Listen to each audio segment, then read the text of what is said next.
Hi everyone, good morning. Welcome to our Open Day presentation. I'm Associate Professor Barbara Boswell. I'm from the Department of English Literary Studies at UCT. I'm very happy to welcome you here. And I'll be doing this presentation along with a PowerPoint that will just help me to guide you through some of the key issues and offerings of our department. And then we'll hopefully be able to engage through the chat with questions that you have for me. So let me share my content with you.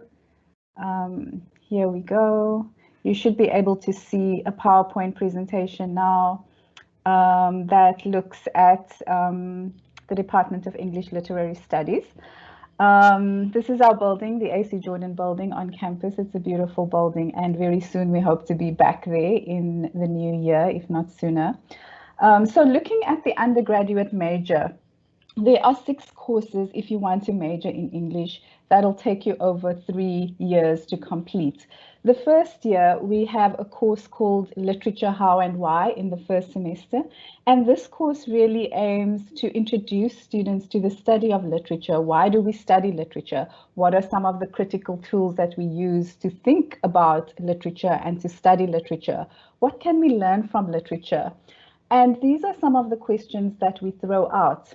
Also, how do we as students engage with critiquing literature? Because above all, this is what we're teaching in our offerings. It's how to think critically, how to engage critically with texts, how to really think through the issues that the writer is trying to convey in persuading you, and thinking through critically, how do I engage with that? How do I resonate with those kinds of things? In the second semester, we then follow this up with image, voice, and word. That is the name of the course. These courses are both about 13 weeks long.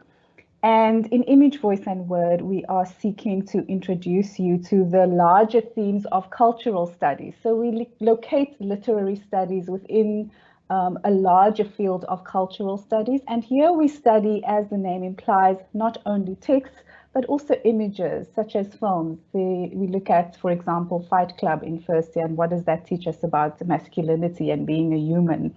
Voice, poetry, song. So it's a very dynamic course where we look at how texts and images interact to form a message and to produce a whole. In the first year, you can expect to be accompanied by between 450 and 500 other students. We are a large department, and our first year course is large.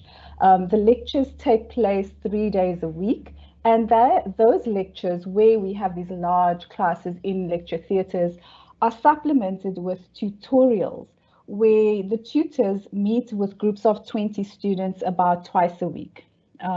And this is really where some of the real nuts and bolts parts of teaching and learning take place, because there you will learn to read text critically. You will read small passages and take them apart and put them back together again.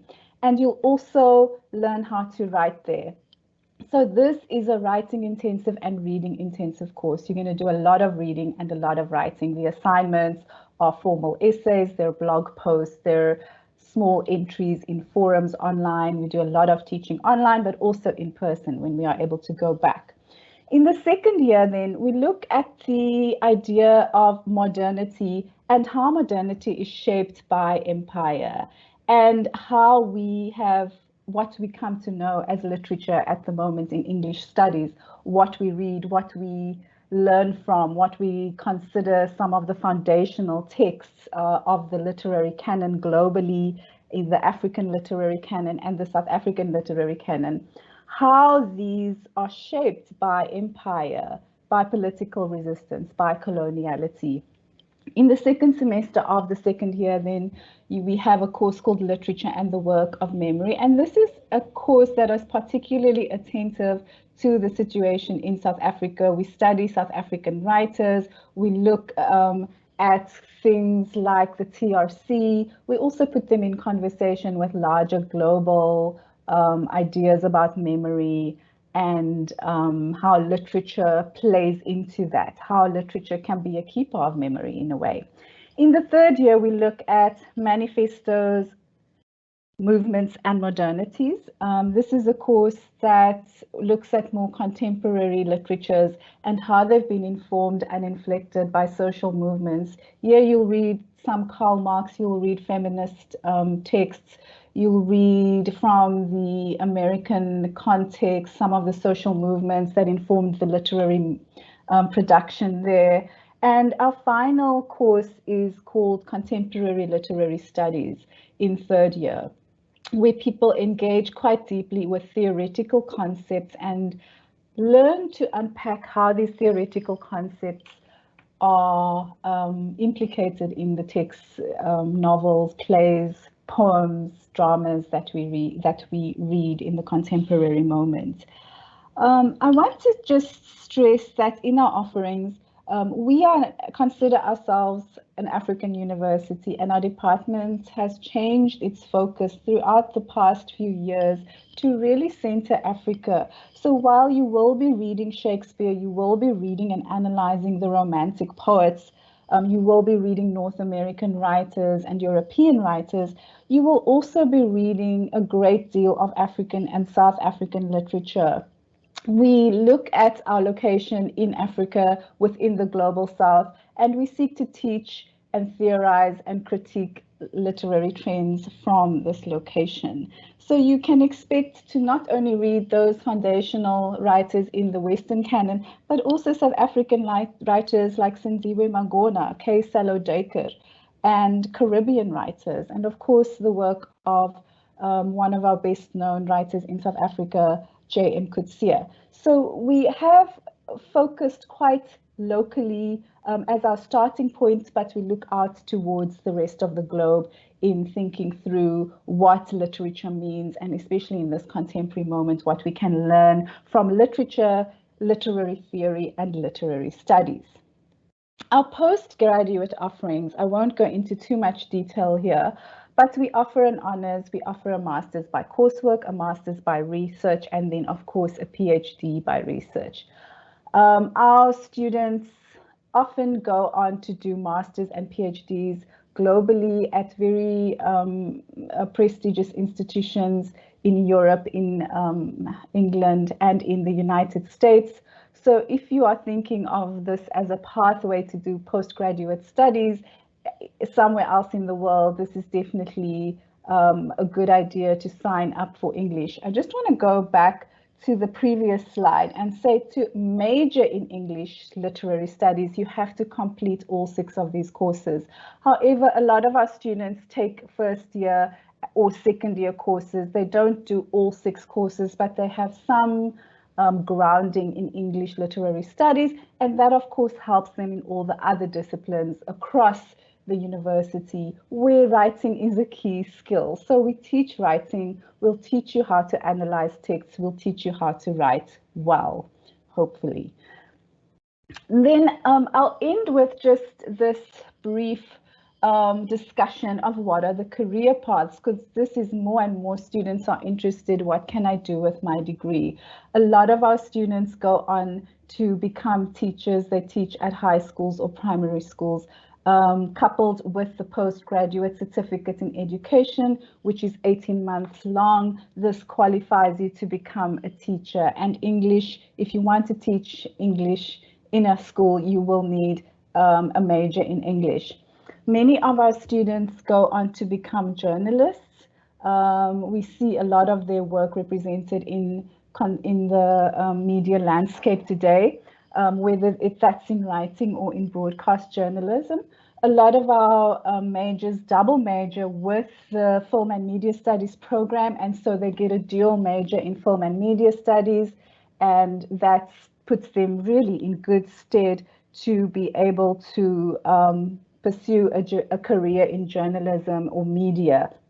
Then many of our students also become writers, and you know, one of our former students, Remy Ngamije, for example, he's a novelist and short story writer. He just won the Commonwealth Prize for a short story that he published last year. And our students become poets, they become quite well known in the media and literary landscape. Playwrights, for example, one of our former students is Sipokazi Jonas, who's a very prominent theatre maker and actor, poet, and playwright at the moment, doing great things, making films. Um, some of our students also go into editing and web design. And I had the pleasure recently of having a former student design a website for me. It was a great experience. And in this way, they become small business owners. So I know quite a few of our students that are offering editing services, website construction, and they'll provide content for you. And in this digital age, this is becoming a really important function and also a career path which our students or former students really exploit. Um, then many of our students also, well, not many, some choose to go into academia. So after they've done the 3-year undergraduate degree, they qualify to do honors, they can do masters and PhD, and they become lecturers or professors themselves at academic institutions. Our university and our department is highly regarded globally, and it is not unusual, as I've said before, for our students to go on to do quite well in postgraduate programs in the USA or in the UK. Um, have I left anything out? I don't think so.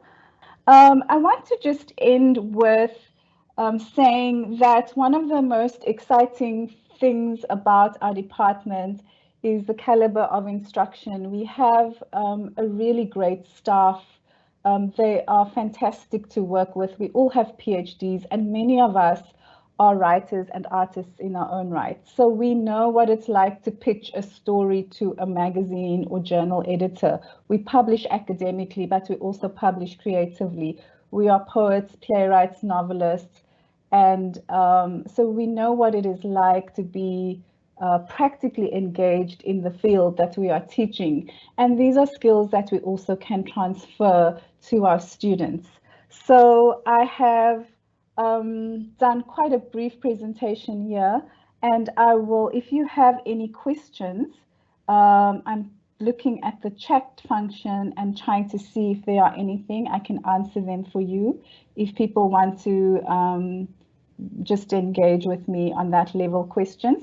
If not, my email address, my name is again Barbara Boswell and my email address is barbara.boswell@uct.ac.za. You can always send me an email and ask me any questions that are particular to your interests or what else you'd like to know. So thank you for being here, and I hope to see many of you next year in person when we go back to campus. Thank you for making the time. Any questions? In the Q&A section, there is a few Okay. questions there. Where do I? Oh, there we go. Learn something new every day. Um, it's loading. Is creative writing different from literature as a course? Our department does not offer creative writing. These are very different disciplines. We have a creative writing program under the wonderful leadership of Imran Kuvadia. So this is a program that is only starting at master's level, unfortunately. So what happens, a lot of our students, they finish their BA degree in English literary studies and then apply to creative writing. So unfortunately, we don't have formal offerings in creative writing. These are different things. We are not creative writers in our program at the moment. We teach how to write academic essays, how to make an argument, how to use sources to bolster your argument, how to write persuasively. But most of our writing is not fiction. In fact, very few of our courses will allow you to write something that is fictive. So creative writing is definitely a different discipline and genre, and you will not really find it within our course. Although some of us mentor informally students in creative writing. A lot of students send me their poetry, for example, because I teach a module on poetry. And so they'll ask me, read my poems, and many of us are happy to do that. But it's not a formal qualification in creative writing. Very important to know. Is AP English in high school beneficial when applying for university? Is it noticed and recognized? You know, it's not going to. It is beneficial. I think any learning that you can do in a field that you like and love and enjoy is beneficial because it's developing you as a writer, as a scholar, and as a person. However, we do not give extra credit for those kinds of qualifications. You will still have to do the first year course and the second year course. You'll probably be a lot more ready to engage with them, and you'll find it maybe easier than a student who hasn't done that. Let me scroll down. Can I do English studies and go on to do international relations? Well, I would imagine, I don't know the answer properly to this question, but I would imagine to go on to do an honors or master's or PhD in international relations, you would need some undergraduate grounding in political studies or political science. So I would then pair up English major or English courses with some courses in politics. I think it is quite unlikely that international relations will allow you in at the master's or honors level without some political studies course, because that is the grounding in the discipline. So I would direct that question to political science faculty if you are able to meet with them today. Whoops, I've just minimized my screen again. How do I get it back? Okay, I'm back. What is the biggest challenge most students face? Well, that's an interesting question. I don't know. I can't say because I'm not a student anymore and it's been decades. But I think sometimes around the end of the second year, students struggle to maintain going to lectures and maintain going to tutorials. So they often drop back. They think they can read the text and not come to lectures. Of course, us as professors and lecturers, we want our students to engage with us in the classes. And especially as you go up higher through the years, the lectures become smaller. So sometimes keeping yourself motivated is a problem. A lot of our students face financial difficulties, and we try to help with that with making texts available broadly at the library. So not all students can afford all the books, and we are very mindful of that when we prescribe books for the curriculum. So some of that, you know, those are the things we also find often first year students, especially if they're from another province, they are lonely and homesick. And we try to be very mindful of that also, that coming into the first year at a university, especially if you're not from Cape Town, it can be very alienating. And so we do try to keep quite a handle as much as we can with 500 students as to how they are doing, and we check in. We have, what I didn't mention, we have a cohort, a group of tutors who are wonderful, and they are usually master's or PhD students in our department. And these are some of the most excellent teachers and really caring human beings that you will find. And they, in the small tutorial setting where there's only 20 students, you really get to know your tutor well. So I encourage students to build relationships. Come to your lecturer after class.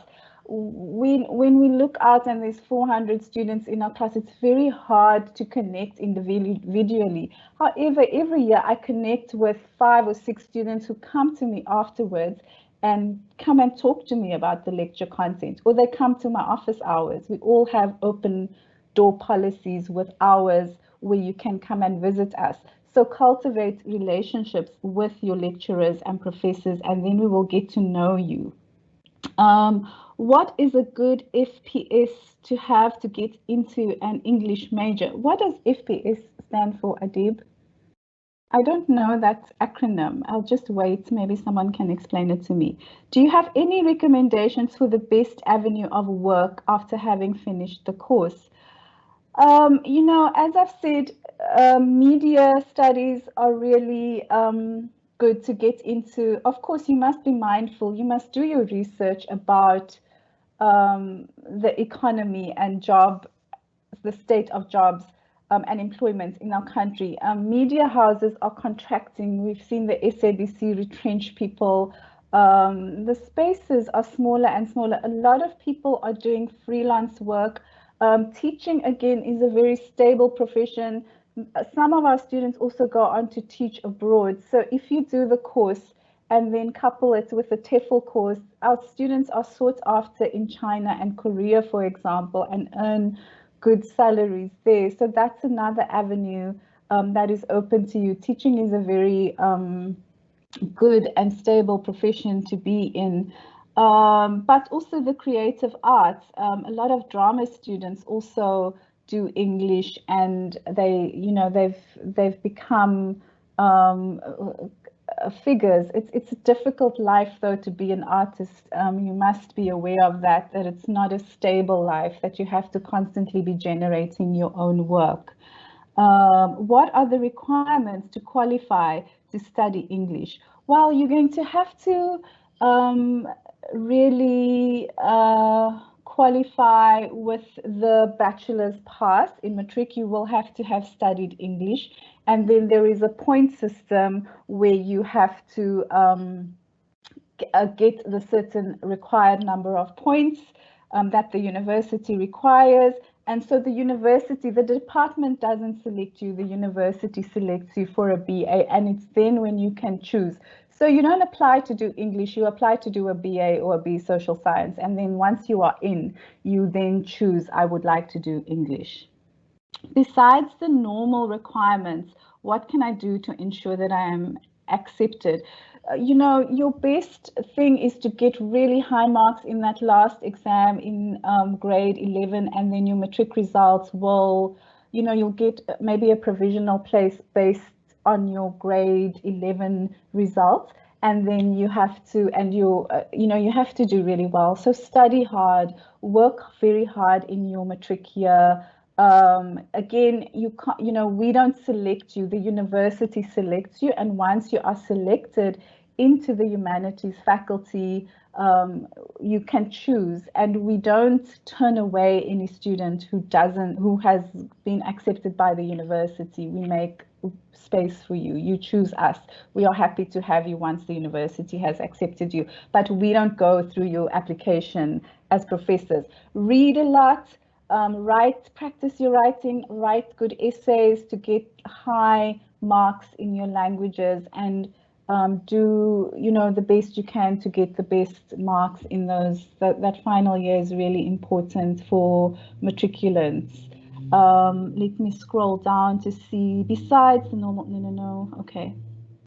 Is it possible to do psychology, graphic design, and English as modules? I am not sure that we actually offer graphic design. I think we may in media studies, but definitely a lot of our students do psychology and English together as double majors. I have taught a lot of students who are majoring in psychology. Let me warn you, psychology is quite a taxing, demanding course, and so is English. And so people struggle with time management because you will do a lot of reading in both disciplines. You will do a lot of writing assignments. So it really is, especially as you go up through the years, in your third year, you must have a system down of time management, because otherwise it can get very, very overwhelming when you have a lot of assignments due and you have to get them in on time. In the English department, just by the way, 5 minutes left, we do not have exams anymore. So all of your assessment is ongoing assessment. You hand in assignments throughout the semester. You write off a semester. Once you've handed in everything in May, the first semester is over. You never are revisiting that work again in terms of examination or assignments. So it's not like school where you get tested at the end on the whole year. We work in 6-month modules. And we are assignment heavy driven.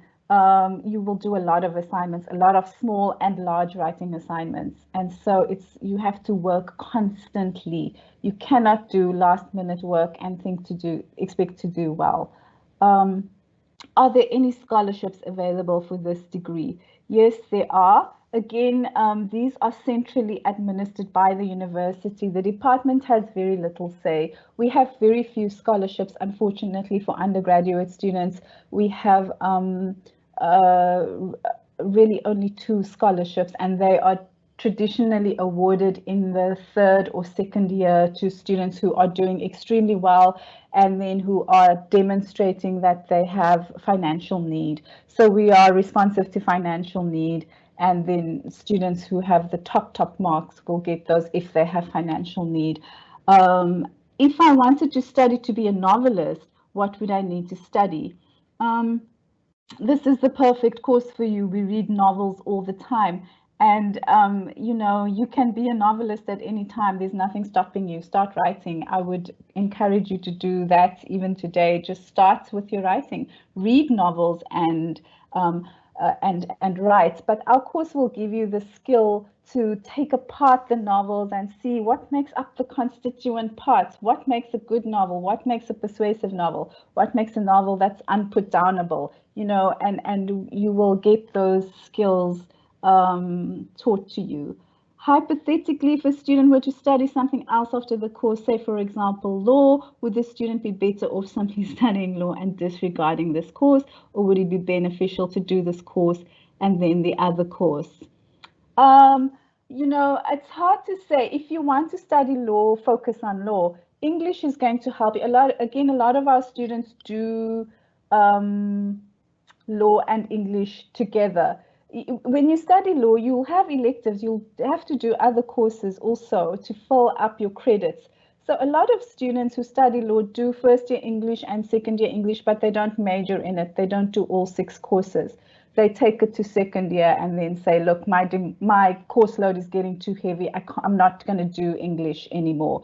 And that's fine. It's up to you to decide where you want your attention to be. If you want to be a psychologist, study psychology. If you want to be a lawyer, focus on that. English can help you with all of those subjects because it will help you to argue properly, it will help you to write properly, it will help you to read text critically.